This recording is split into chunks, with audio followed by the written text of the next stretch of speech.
يا رسول الله وعلى آلك وأصحابك يا سيدي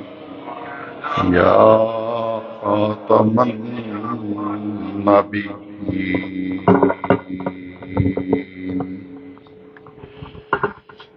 اللہ رب العزت کے فضل و کرم اور لطف و احسان سے حج بیت اللہ شریف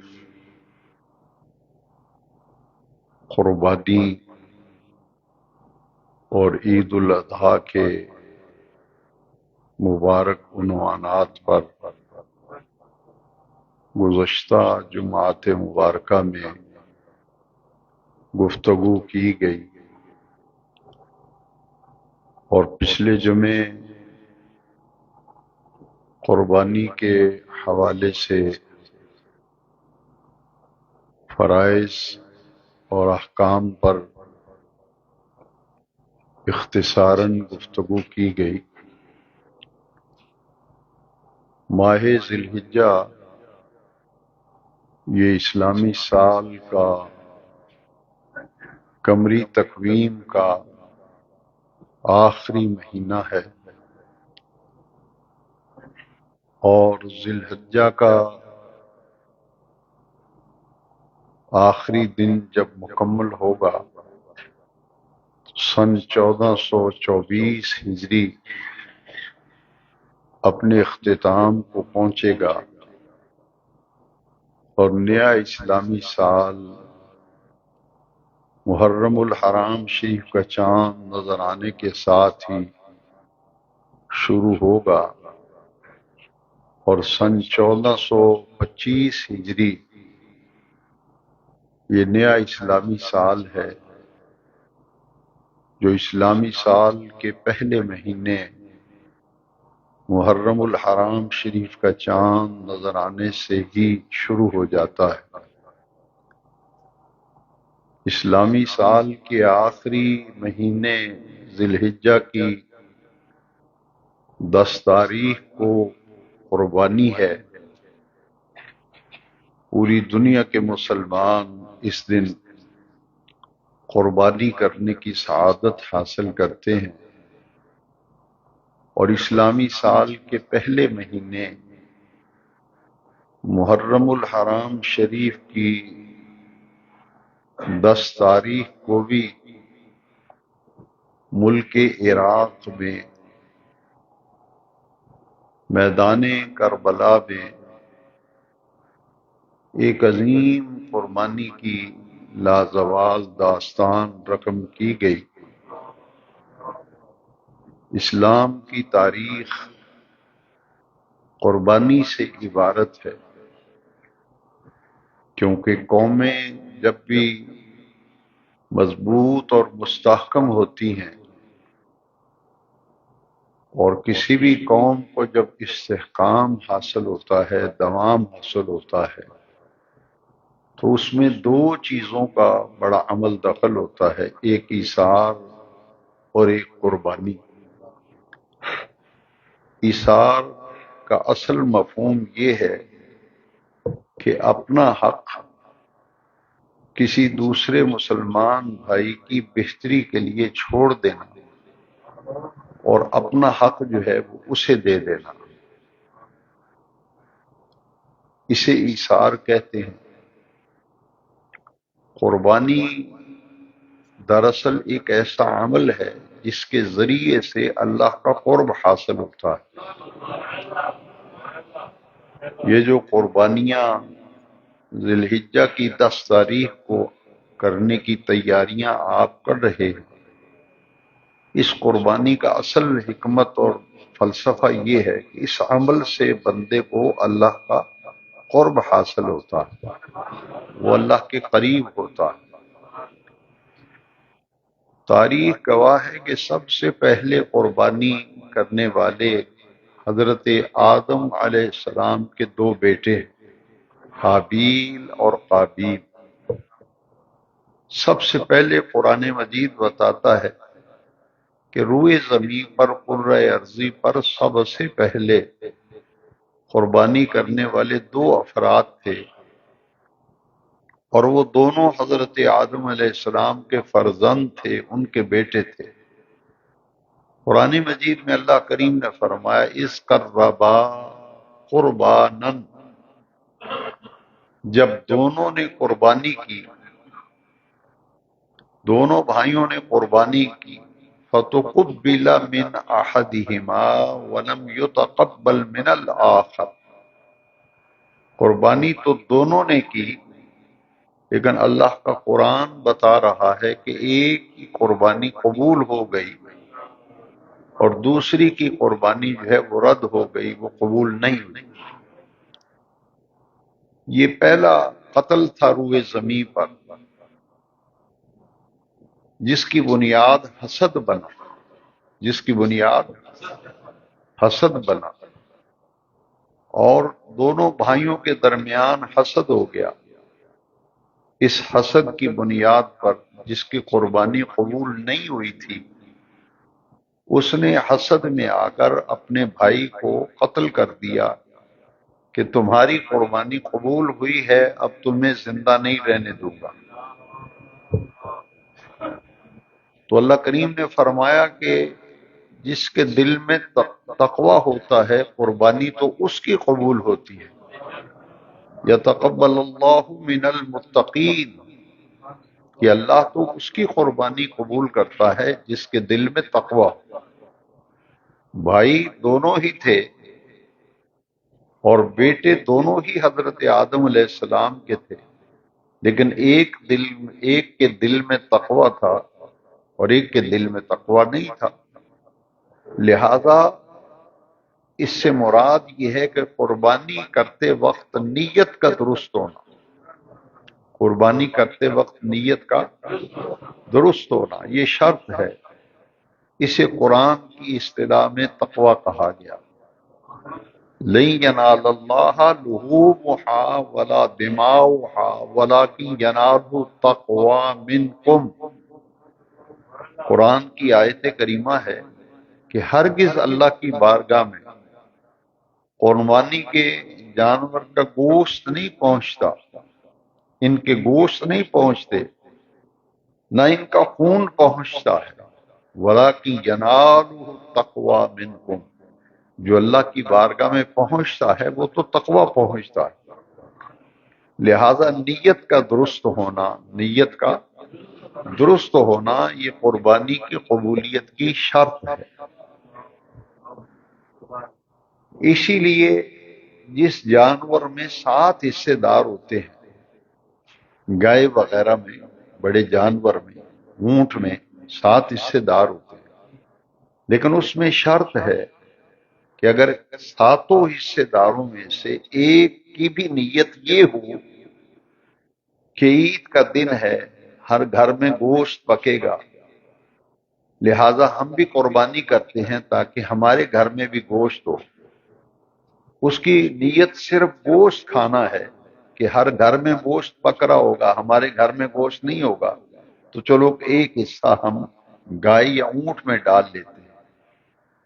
تو جس کی نیت محض گوشت کھانے کی ہوگی وہ باقی لوگوں کی قربانی جو ہے اس پر بھی اثر انداز ہوتی ہے، اس پر بھی اثر انداز ہوتی ہے۔ لہذا نیت کا درست ہونا یہ قربانی کی شرط ہے، جس کو قرآن مجید کی دوسری آیت میں بیان کیا گیا، قل ان صلاتی، کہ اے محبوب صلی اللہ علیہ وسلم آپ فرما دیجیے، ان صلاتی، بلا شبہ میری نماز، ونسکی، اور میری قربانی، ومحیائی، میرا ظاہری حیات میں زندہ رہنا، ومماتی، اور موت کی وادی میں سے گزر کر آخرت کے سفر پر روانہ ہو جانا، للہ رب العالمین، اس اللہ کے لیے ہے جو تمام جہانوں کا پروردگار ہے۔ اس آیت مقدسہ قرآن مجید کی اس آیت سے بھی معلوم ہوا کہ قربانی کی اصل روح اور اصل فلسفہ اور منطق، اس کی قبولیت کا راز وہ تو تقوی کے اندر ہے۔ اور اس کا عمل دخل نیت کے ساتھ ہے، کیونکہ بخاری شریف کی پہلی حدیث ہے انما الاعمال بالنیات، کہ اعمال کا دار و مدار جو ہے وہ تو نیتوں پر ہے، لہذا جب نیت اللہ کی رضا ہوگی، اس کی خوشنودی ہوگی، دل میں تقوی ہوگا،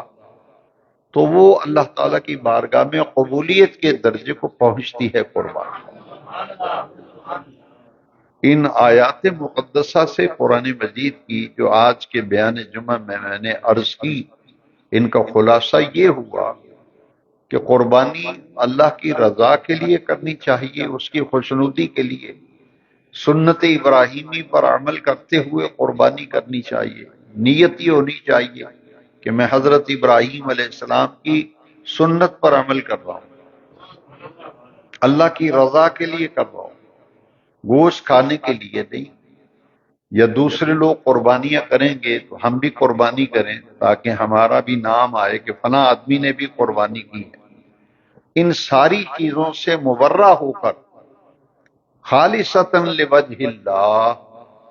خالصتاً لوجہ اللہ، خالص اللہ کی رضا و خوشنودی کے لیے قربانی کرنے کی دین تعلیم دیتا ہے۔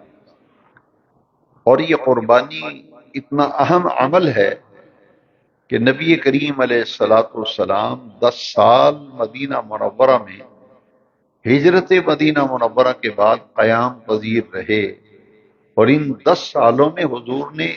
کبھی قربانی کا ناغہ نہیں فرمایا۔ حضور ہر سال قربانی دیا کرتے تھے، اور قربانی کا جانور اپنے ہاتھ سے ذبح کرنا افضل ہے، لیکن جو آدمی خود ذبح نہ کر سکے وہ دوسرے سے ذبح کرا سکتا ہے، اس کو اجازت دے سکتا ہے۔ حضور نبی کریم علیہ السلام نے حجۃ الوداع کے موقع پر ایک ہی حج فرمایا حضور نے پوری حیات ظاہریہ میں۔ اس موقع پر 63 اونٹوں کی حضور نے قربانی دی تھی۔ تو 63 اونٹ قربان کرنے میں حکمت کیا تھی؟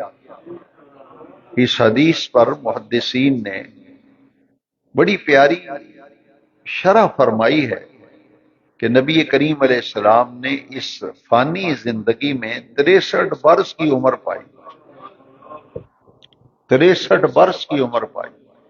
گویا کہ حضور نے میدان منا میں حجۃ الوداع کے موقع پر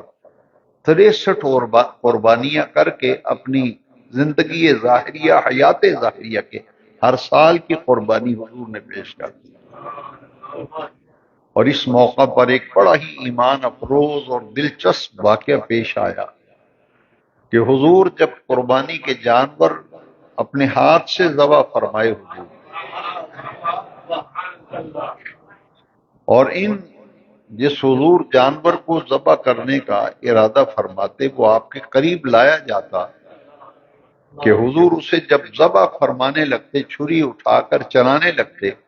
تو وہ اپنی گردن خود بخود حضور کے سامنے پیش کرتے۔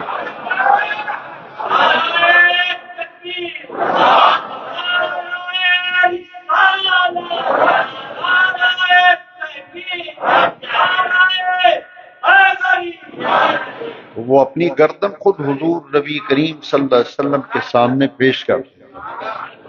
حضور نے انہیں قربانی فرمائی۔ اور حضور قربانی کا جانور ذبح فرمانے کے بعد جو دعا فرمایا کرتے تھے، وہ دعا کیا تھی؟ نبی کریم علیہ السلام دعا فرماتے تھے اللہم تقبل من محمد ومن آل محمد ومن امت محمد، کہ اے باری تعالیٰ اس قربانی کو جو میں نے ذبح کی ہے یہ میری طرف سے، میری آل کی طرف سے اور میری امت کی طرف سے قربانی قبول۔ جب حضور نے ہر قربانی میں،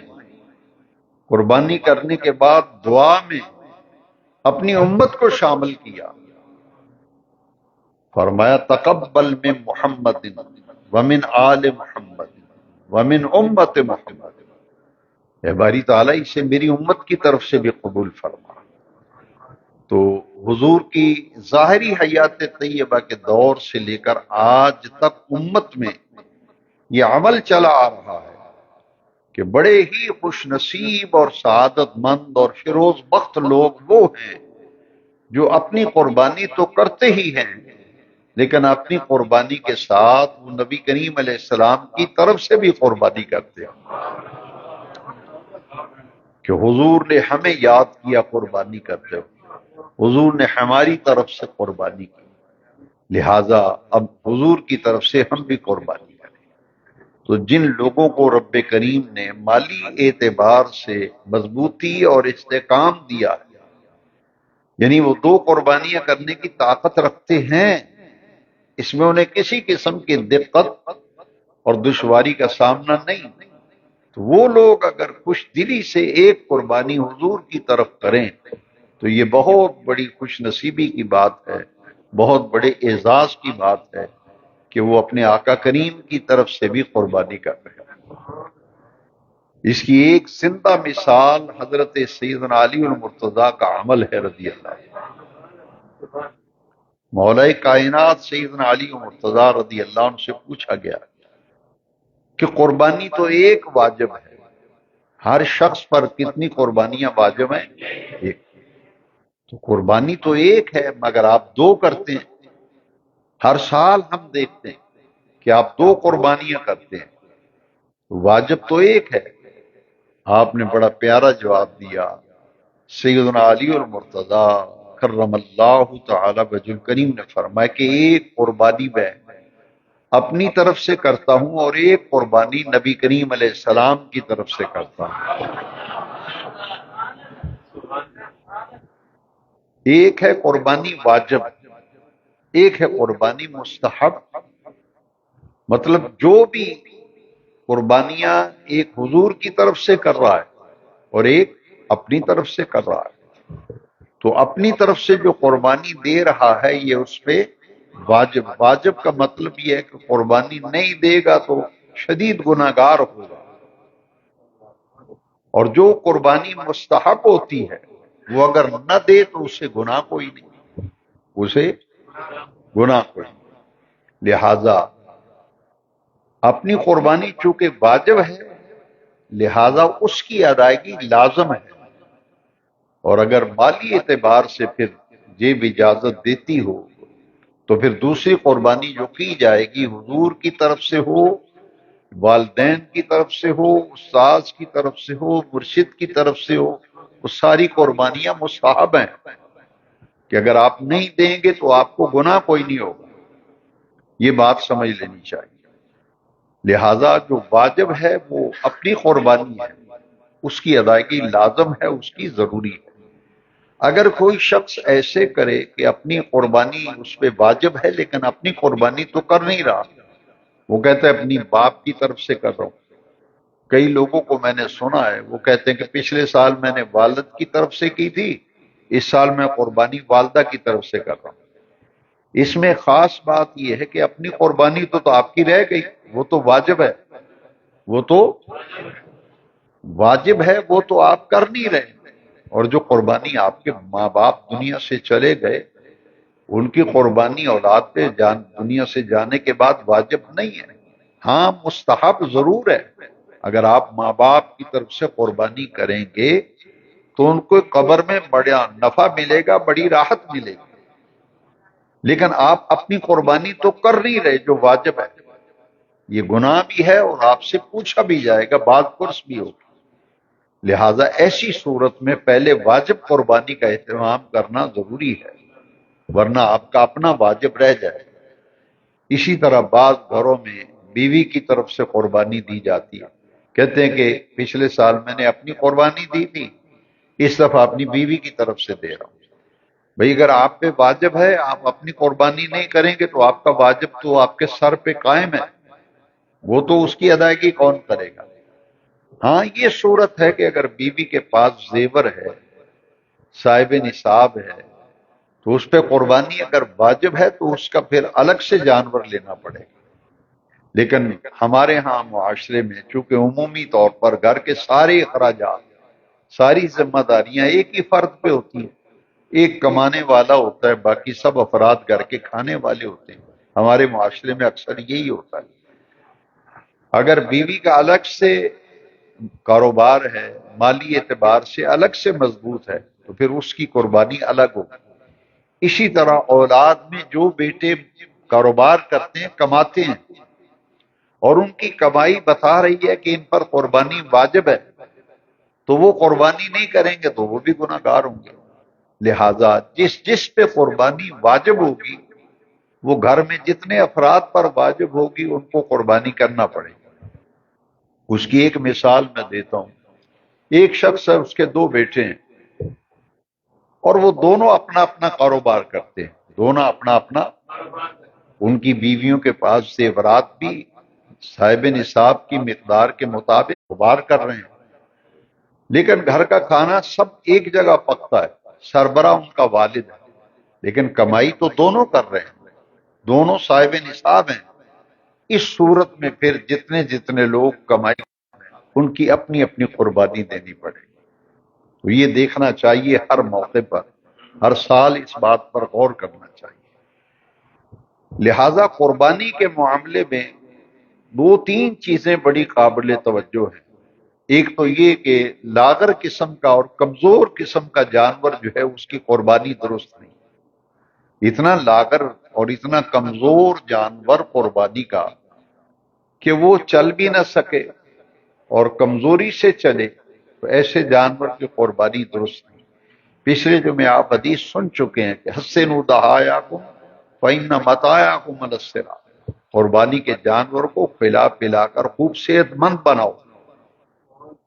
لہذا ایسا جانور جو خوشنما ہو، دل کو بھائے، دل کو پیارا لگے، قربانی کا انتخاب کرتے وقت ایسے جانور کا انتخاب کرنا چاہیے۔ اسی طرح ایک جانور ایسا ہے کہ اس کی ایک آنکھ ضائع ہو گئی، اس کی قربانی جائز نہیں۔ اور جو جانور لنگڑا ہو کہ آپ اسے پکڑ کر جب چلائیں تو اس کا لنگڑا پن ظاہر ہو جائے، اس کی قربانی بھی جائز نہیں۔ بعض ایسے کمزور اور لاغر جانور ہوتے ہیں جن کی ہڈیوں میں مغز نہیں ہوتا،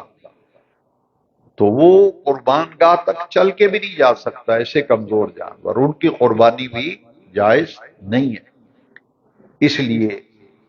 ان چیزوں کی احتیاط ضروری ہے۔ کان ہے، جسمانی اعضاء ہے جانور کے، اور ایک عضو جو ہے تین حصے سے، جیسے دم ہے اسی طرح کان ہے، تیسرے حصے سے اگر زیادہ کٹی ہوئی ہو تو اس کی قربانی جائز ہے۔ صرف تیسرا حصہ کٹ، پیمانہ لے کے کان ناپ لے، اگر دو حصے قائم ہے، تیسرا حصہ کٹا ہے تو اس کی قربانی جائز ہے۔ تیسرے حصے سے زیادہ کٹا ہوا کان ہے یا دم کٹی ہوئی ہے، اس کی قربانی پھر جائز نہیں۔ تو یہ احتیاط کہ یعنی ایسا جانور کہ جو خوش نما ہو، دیکھنے سے دل خوش ہو کہ بڑا پلا ہوا جانور ہے، بڑا خوبصورت جانور ہے، بہت اچھا جانور ہے، ایسے جانور کی قربانی وہ کرنی چاہیے۔ حضور نبی کریم صلی اللہ علیہ وسلم نے یہاں تک تعلیم دی کہ گوشت کرنے کا طریقہ، تقسیم کرنے کا بھی حضور نے بتایا۔ پورے جانور کا جتنا بھی گوشت ہوتا ہے اسے مکس کرنا ضروری ہوتا ہے۔ اچھا گوشت جسم کے وہ آزاد جانور کے جن کا گوشت اچھا ہوتا ہے وہ نکال کر الگ رکھ لینا کہ یہ ہم گھر میں پکائیں گے، اور باقی جانور جو ردی قسم کا گوشت ہوتا ہے وہ غریبوں مسکینوں کو دے دیا جائے۔ یہ مستحسن نہیں ہے۔ دین یہ چاہتا ہے کہ امت کے غرباء اور مساکین، وہ لوگ جو سال بھر گوشت خریدنے کی طاقت نہیں رکھتے، بکرے کا گوشت خریدنے کی طاقت ہی نہیں، تو حکم یہ ہے اور مستحب یہ ہے اور مستحسن یہ ہے کہ خود اس کے گھر کے اندر اچھا گوشت پہنچاؤ، کہ جب وہ اس کو آپ گوشت دیں گے، وہ پکائے گا، وہ کھائیں گے، بچے کھائیں گے، آپ کو دعائیں دیں گے کہ سال بھر تو ہم تو گوشت خرید نہیں پائے۔ لہذا یہ ہے حکمت کہ حضور نے فرمایا کہ جانور کے قربانی کرنے کے بعد اس کے گوشت کے تین حصے کیے جائیں۔ ایک حصہ تو اپنے گھر کے لیے رکھ لیں،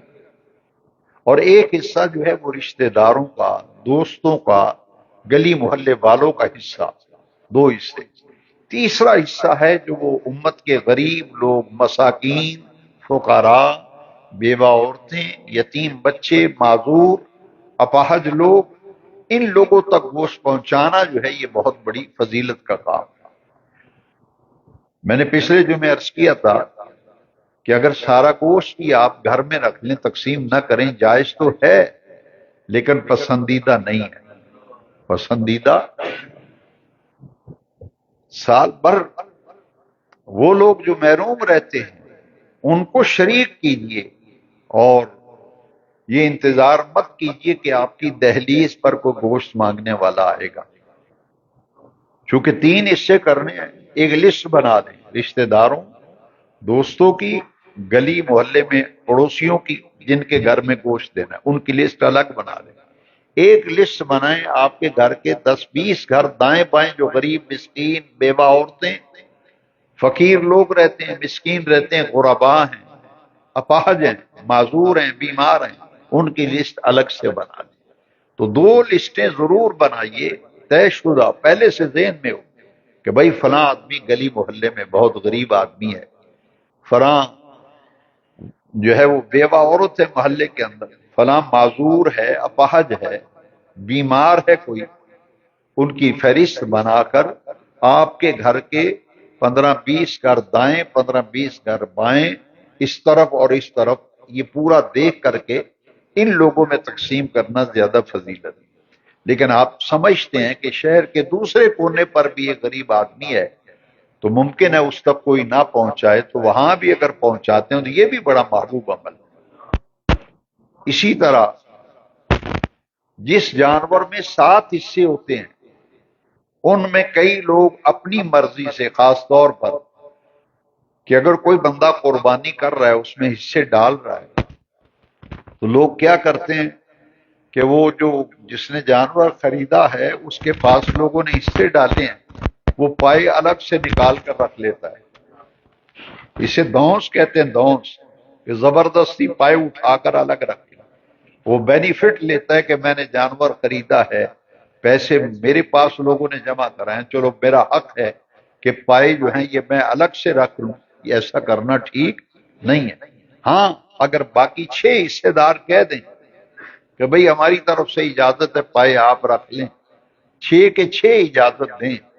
تو پھر آپ رکھ سکتے ہیں، ورنہ حکم یہ ہے کہ پائے اور پورا گوشت، اس کے تمام گوشت کے ٹکڑے کر کے ان کو مکس کیا جائے، مکس کر کر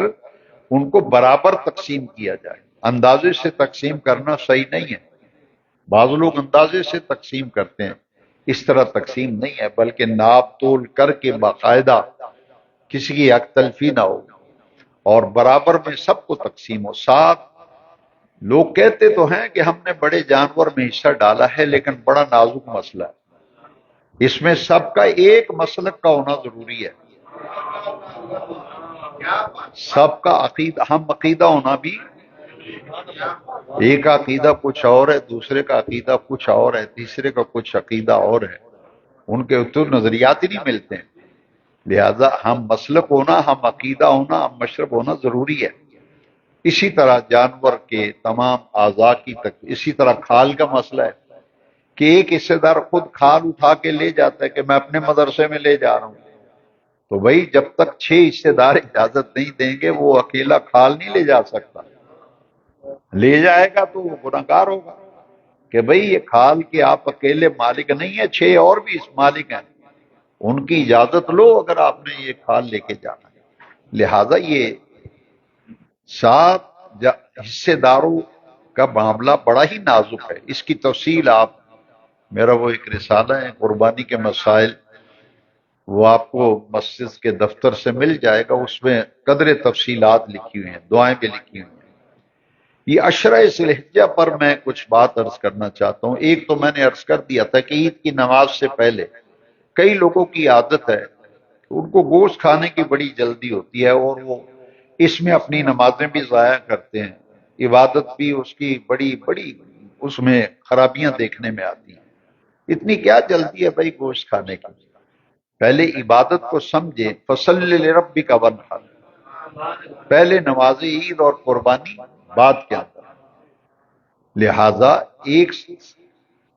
شخص نے قربانی عید کی نماز سے پہلے کر لی تو حضور گزر رہے تھے تو آپ نے پوچھا کہ عید کی نماز تو ہوئی نہیں، یہ کس نے قربانی کی ہے؟ تو انہوں نے کہا حضور یہ تو میں نے کی ہے۔ تو حضور نے فرمایا تمہاری قربانی قبول نہیں ہوئی،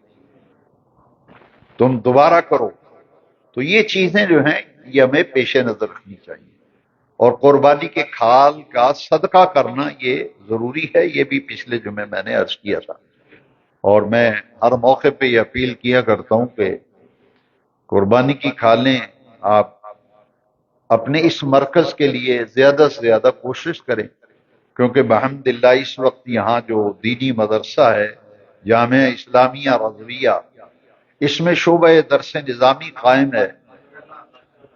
اور 8 سال کا جو عالم فاضل کورس ہے وہ اس کے لیے طلباء پڑھ رہے ہیں، ہماری بیٹیاں عالمہ فاضلہ بن رہی ہیں، کثیر تعداد میں طلباء جو ہیں وہ حفظ قرآن بھی کر رہے ہیں۔ تو اس اپنے مدرسے میں جو پڑھنے والی بچیاں اور بچے ہیں، یہ جتنے بھی دینی مدارس کے طلباء ہوتے ہیں یہ حضور کے مہمان ہیں۔ مسلم شریف میں دین کے جو طالب علم ہیں، اسٹوڈنٹ ہیں، انہیں کہا گیا ہوا اضیاف اہل الاسلام، صحیح مسلم کے اندر یہ مسلمانوں کے مہمان ہیں، ان کے کھانے پینے، ان کی رہائش، ان کی تعلیم، ان کے لباس، جتنا اس کا انتظام ہے وہ سب مسلمانوں کے ذمہ ہے۔ جس بستی کے اندر مدارس ہوں وہاں میں بسنے والے مسلمان ان مدارس میں پڑھنے والے ان مہمانان رسول ان کی تعظیم بھی کریں اور ان کے لیے ان چیزوں کا اہتمام بھی کریں۔ اس کے لیے ایک آسان صورت ہے، زکوٰۃ ہے، صدقات و خیرات ہیں، فطرانہ ہے، قربانی کے کالیں، ان کے ذریعے زیادہ سے زیادہ اس ادارے کی نصرت کریں، مدد کریں۔ میں ذاتی طور پر بھی اپیل کیا کرتا ہوں کہ تمام حضرات کوشش کریں جس قدر تعاون کر سکیں اس مسجد میں قربانی کی کھالیں پہنچائیں۔ دوسری ضروری بات یہ ہے کہ عشرہ ذی الحجہ کا جب چاند نظر آئے گا تو یہ پہلے 10 دن جو ہیں ان کی بڑی فضیلت ہے، اسے کہتے ہیں عشرہ ذی الحجہ۔ اتنی فضیلت، والفجر ولیال عشر، اللہ کریم نے ان 10 راتوں کی قسم کھائی ہے قرآن کے اندر، اور نبی کریم صلی اللہ علیہ وسلم عشرہ ذی الحجہ میں روزے رکھا کرتے تھے، تو اللہ کریم توفیق دے تو ان دن کو روزے بھی رکھے جائے، ذکر و عبادت کی جائے، دعائیں مانگی جائیں، اور خاص جو کام کرنے والا ہے عشرہ ذی الحجہ میں وہ ہے کہ 9 ذی الحج کی فجر کی نماز سے لے کر 13 ذی الحج عصر کی نماز تک ہر فرض نماز کے بعد اونچی آواز سے تکبیر تشریق پڑھنا واجب ہے۔ اللہ اکبر، اللہ اکبر، لا الہ الا اللہ واللہ اکبر، اللہ اکبر وللہ الحمد۔ اسی طرح عید کی نماز کے لیے پڑھنے کے لیے آئیں تو یہ تکبیرات پڑھتے ہوئے آئیں، عید کی نماز پڑھ کے جائیں تو یہ تکبیرات پڑھتے ہوئے جائیں۔ یہ اس حج کے ایام اور قربانی کے ایام میں 2 چیزیں ہیں خاص طور پر یاد رکھیں۔ ایک ہے تلبیہ، جو حاجی احرام باندھ کر پھر کثرت سے تلبیہ پڑھتا ہے، 8 ذی الحج کو بھی، 9 کو بھی، وہ جتنے بھی ایام حج ہیں ان میں یہ تلبیہ جو ہے اس کے اندر بڑی ہی فضیلت ہے، بڑی ہی برکت ہے، اس کا فیضان بہت زیادہ ہے۔ لبیک اللہم لبیک، لبیک لا شریک لک لبیک، ان الحمد والنعمت لک والملک لا شریک لک۔ یہ آپ جب سنتے ہیں حاجیوں سے تو ایک عجب قسم کا روحانی سکون ہوتا ہے۔ یہ الفاظ جب کان میں پڑھتے ہیں تو بڑا ہی ذوق آتا ہے، بڑی لذت آتی ہے، بے اختیار آنکھوں میں آنسو جاری ہو جاتے ہیں۔ بہرحال یہ حج و قربانی کے موضوع پر بڑی تفصیل سے میں عرض کر چکا ہوں، تو یہ 9 ذی الحج سے 13 ذی الحجہ تک ایام تشریق میں اس کا بھی اہتمام کریں۔ تکبیر و تحلیل کی بڑی فضیلت ہے، جو یہی تکبیر پڑھیں گے آپ ایام تشریق میں، تکبیرات تشریق، ان کے لفظ بتا رہے ہیں، تکبیر، تحلیل، تحمید، اللہ اکبر، اللہ اکبر، یہ تکبیر ہے، لا الہ الا اللہ واللہ اکبر، یہ تحلیل بھی ہے، تکبیر بھی ہے۔ وَلِلَّهِ الْحَمْدُ، یہ اللہ کی حمد ہے۔ لہٰذا ان 10 دنوں کے اندر ان کلمات کی کثرت کرتے رہیے، اللہ تبارک و تعالی سب کو عمل کی توفیق دے۔ اور آخر میں گزارش تھی کہ آپ کی دعاؤں سے اور اللہ رسول کے خاص فضل و کرم سے جو پہلا حج میں نے 1995 میں کیا، اور اللہ کریم نے بڑا کرم کیا، اور اس نالائق پر اللہ کریم نے بڑی ہی کرم نوازی فرمائی کہ اس مرتبہ دوسری مرتبہ حج بیت اللہ الحمدللہ۔ تو یہ 15 دن کا میرا پیکج ہے حج کا، پرائیویٹ حج، اور انشاءاللہ العزیز میں دعا کرتا ہوں کہ اللہ تعالیٰ بار بار حضور کے ہر غلام کو حج بیت اللہ شریف حاضری مدینہ منورہ نصیب فرمائے، صحت و سلامتی سے واپسی ہو، صحت و سلامتی سے مناسک حج ادا ہوں۔ وآخر دعوانا ان الحمد للہ۔